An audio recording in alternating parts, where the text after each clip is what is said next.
Welcome back to my channel. I'm Sarah, and what I'm about to share changed the course of my life in ways I never saw coming. Before we go in, hit subscribe and ring the bell. Trust me, you won't want to miss this. Let me ask you something. What would you do if the person you loved most, the person you trusted with your whole heart, was secretly plotting to destroy you? If every kiss, every goodnight, every I love you was a carefully placed brick in a wall designed to trap you? That happened to me. But here's what my husband never understood: he had no idea who he was really dealing with. Tell me in the comments where you're watching from. I love seeing our community all over the world. Now grab your coffee or tea, get comfortable. This story becomes a movie. We met on a rainy Thursday when my Uber canceled and a man with a navy umbrella offered to share his cover across the intersection. "I'm Thomas," he'd said, smiling as if the sky was performing just for us. He wiped raindrops off my sleeve with the gentleness that melts you on a first impression. He was everything: charming, funny, attentive, consistent. The kind of man who brings you lemon ginger tea when you have a cold and remembers your favorite book quote. We went from coffee dates to Sunday farmers markets, to his hand on my back at my father's funeral, guiding me away from condolences that were starting to feel like cuts. He proposed under a canopy of lights strung across an old oak tree at my favorite vineyard. "I promise to give you peace," he said, and I believed him. We married the following spring. Pale pink roses. A string quartet. My dress had pockets, because I'm that girl, and I remember sliding my vows in there with my shaking hands. And then the rhythm of married life, shared calendars, inside jokes, passwords exchanged with a shrug because we didn't believe in secrecy. He liked feeling like the provider. I didn't mind. Let him have the story he wanted, I thought. I'd spent years being the strong one. It felt almost sweet to be taken care of for once. But looking back with eyes that now see, there were small things. Dollars and dots I didn't connect. The way he'd say "that's my girl" when I made dinner, as if I belonged to his idea of me. The tightness in his jaw whenever someone praised my business acumen. The jokes about me getting emotional, tossed out like confetti and expected to be charming. None of it was a crime. All of it was a map. It was an ordinary Tuesday in October. The kind of morning that sneaks up on you with a knife behind its back. The leaves outside were honey gold. Thomas had left for his jog, 6:10 a.m., like clockwork. I cracked eggs into a skillet and listened to the soft hiss of butter, a sound I'd always loved because it meant home. His laptop sat open on the kitchen table. I wasn't snooping. We shared devices all the time. I had a delivery coming for his birthday, and I wanted to check the shipping confirmation before he got back, because I love a good surprise done right. I moved the cursor. A tab shimmered awake on the screen. Subject: divorce strategy, confidential. I didn't drop the mug, but my hands forgot how to be hands. The room got louder, the hum of the fridge, the tick of the wall clock, like the house was listening too. My brain searched for a softer explanation. Work. A friend. A project. Anything but what my body knew immediately. This was a door I could never close once opened. I clicked. My name. My name. Threaded through emails with Mitchell and Associates law firm. And then the sentence that tattooed itself on the inside of my skull. She'll never see it coming. Sarah is too trusting, too dependent on me to put up any real fight. This should be straightforward. Time stretched. The egg burned. I stood there, pepper shaker in one hand, and watched the life I thought I had lean over a cliff.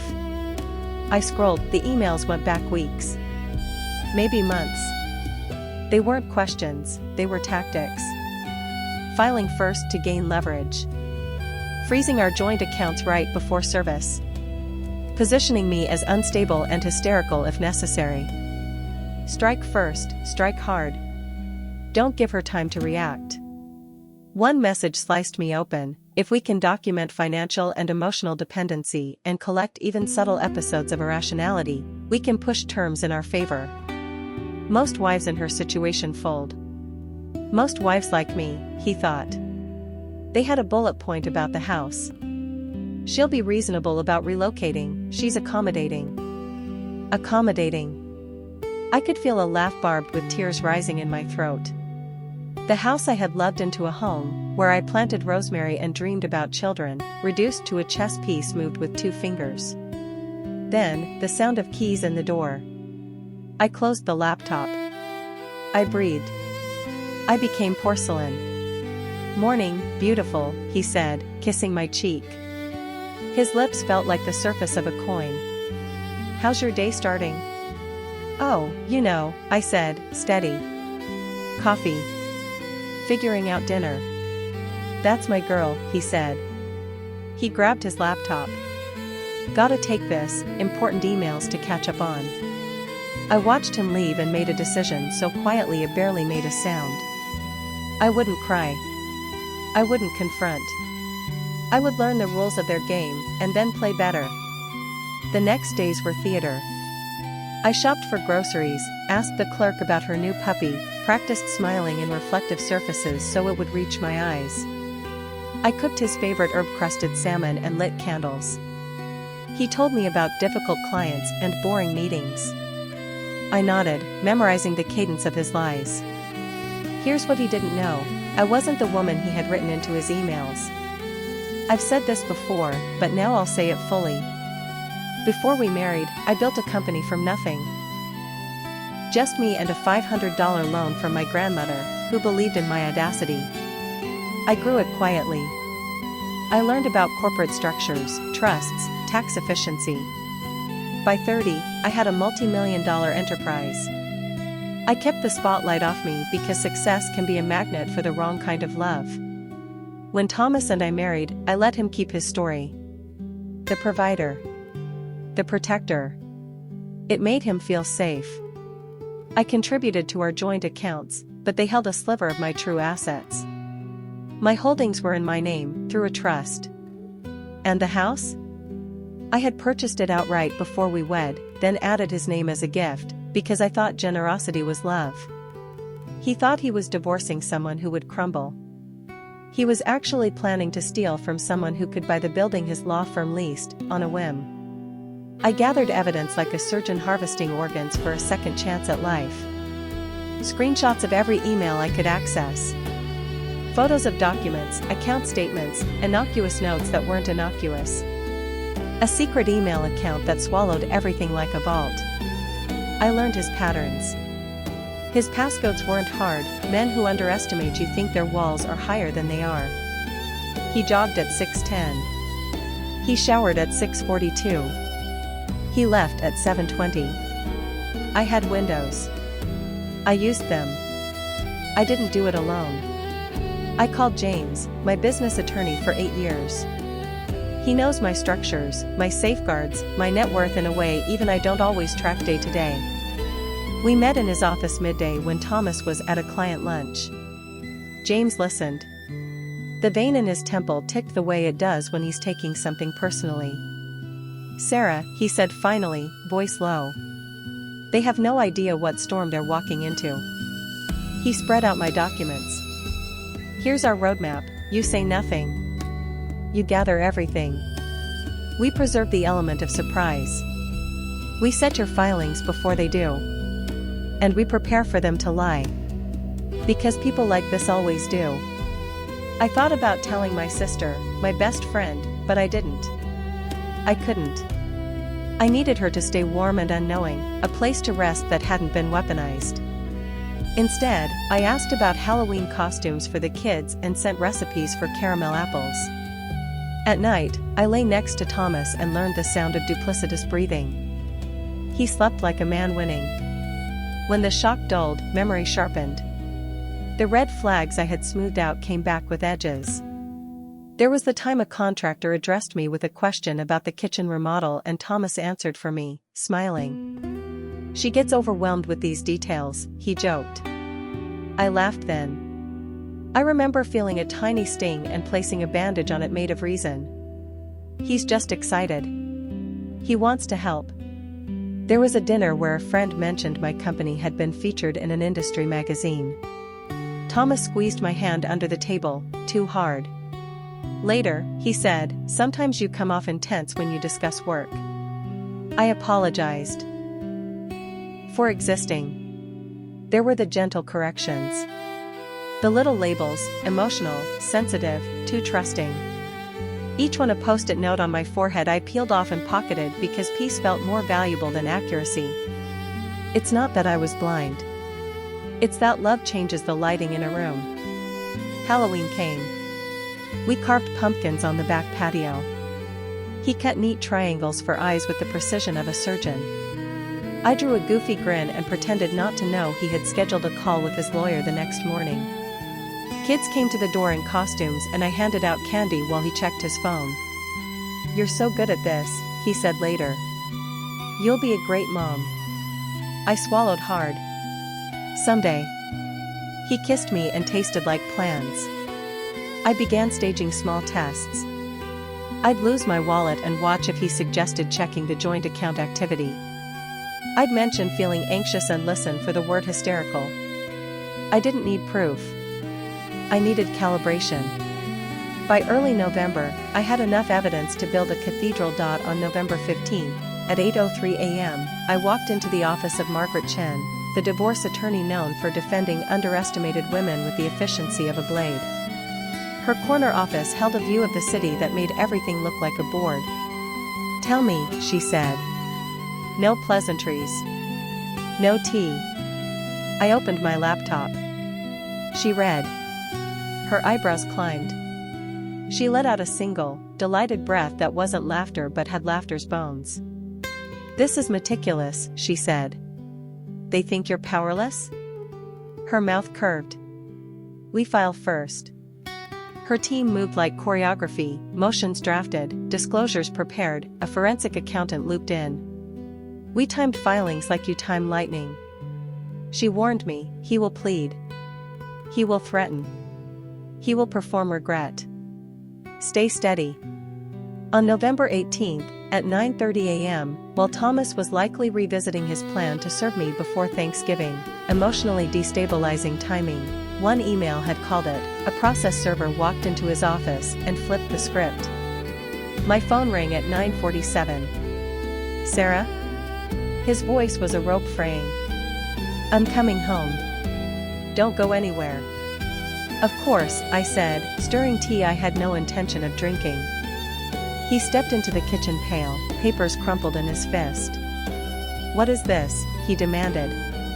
"What are you doing?" I gestured to the chair across from me. "Sit." He didn't. He paced.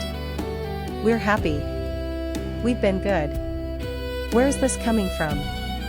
I slid a printed email across the table. The one where he called me trusting and dependent. He glanced down. The blood fled his face like it had somewhere better to be. "You've been reading my emails?"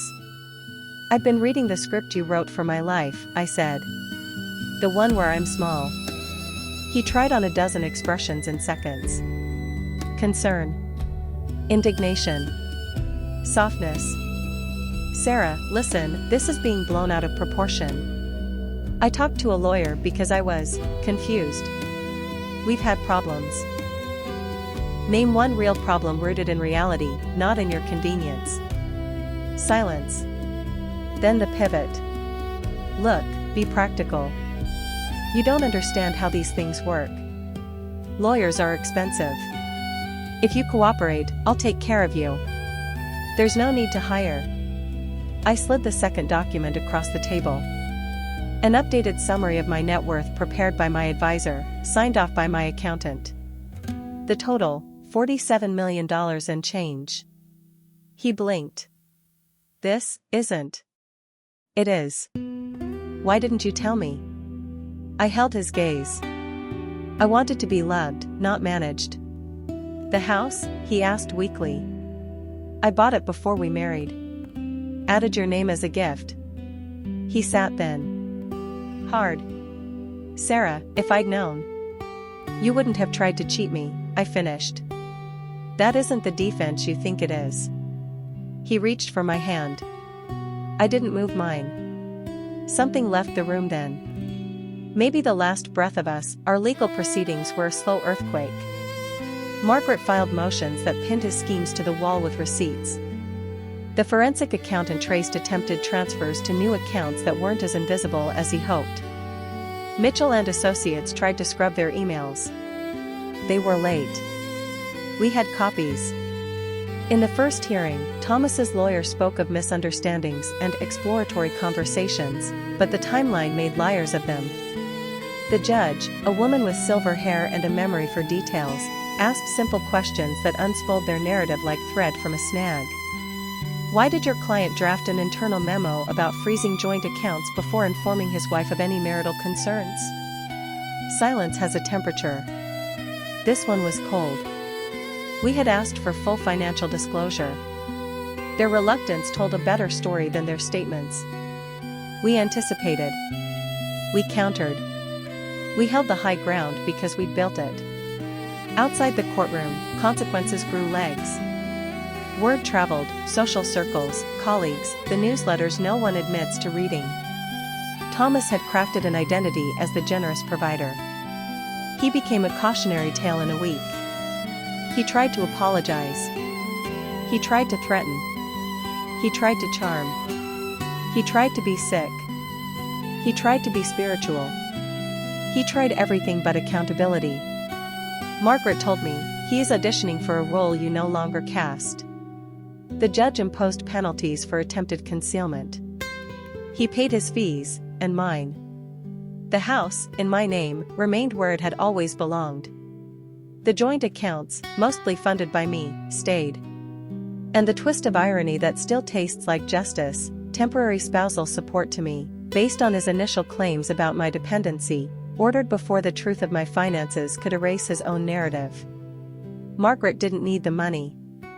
She needed the record. Thomas looked humiliated. I didn't relish it. I didn't need to. Justice isn't dessert. It's nutrition. People think the hard part is the courtroom. It isn't. The hard part is the daily choreography of untangling a life. Canceling subscriptions with his name on them. Changing alarm codes. Separating holiday ornaments collected on trips that now feel like postcards from a country that never existed. I handled logistics like a project manager. I let grief arrive on its schedule. Sometimes I cried over ridiculous things, a mug we bought at a gas station after we got lost, a single sock that should have had a partner. Sometimes I didn't cry at all and worried about what that made me. My therapist asked, "What part of you are you grieving?" "The part that wanted to be small because it felt safer," I said. She nodded. "That part kept you alive until it didn't." My sister finally learned everything. She arrived with wild hair and a fierceness that made me laugh for the first time in weeks. "Say the word," she said, "and we'll salt the earth." We settled for baking cinnamon rolls in my kitchen at midnight, the kind of ritual that reminds you home is a choice you make every day. 6 months later, I sat in my garden, the one Thomas never helped plant, coffee warming my hands as light edged over the fence. The rosemary had taken, stubborn and fragrant. I wasn't angry anymore. Anger is a flare, it burns bright and then it's dark. I had light again, but it was a steadier kind. I stopped hiding. I stepped into my work with both feet. I took the board seats I'd politely declined. I spoke on stages and told the truth about building something out of nothing, about how women are taught to apologize for success and how we must refuse. The company expanded internationally. We doubled revenue. Not because of spite, because my energy finally had nowhere to leak. Dating re-entered the chat. Slowly. I wrote a new rulebook. I would be fully myself from day one. If that scared someone, they could be afraid elsewhere. I learned to recognize love that celebrates, not manages. What I wish I'd known, and what I'll never forget. Never shrink to fit someone else's comfort. True love expands to fit you. Trust the quiet alarms. Your gut isn't dramatic, it's data. Financial independence isn't about money. It's about decisions, safety, time. Document everything.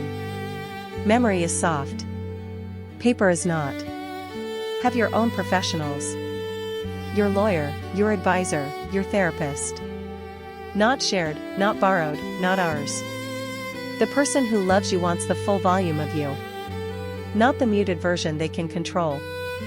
And if you're here because something in your life feels off, if you're breathing shallow in your own home, hear me. Don't confront until you're prepared. Gather quietly. Secure your resources. Build your team. Then act from strength. You don't need to rage to be powerful. You need to be ready. Thomas thought he was divorcing a fragile woman who would fold.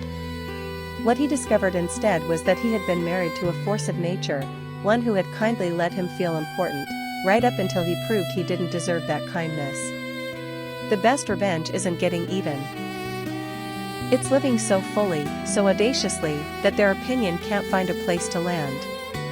Thank you for staying with me through this. If my story resonated, give it a thumbs up and share it with someone who needs it. Drop a comment. Have you ever realized someone wasn't who you thought they were? Did you find strength you didn't know you had? I read everything, and this community is a soft place to land and a hard place for lies to live. Don't forget to subscribe and ring the bell. I share new videos every week about life lessons, personal growth, and overcoming the kinds of storms that think they can swallow you. Until next time, you are stronger than you know, worth more than they want you to believe, and capable of more than you can imagine. Take care, beautiful souls. I'll see you next.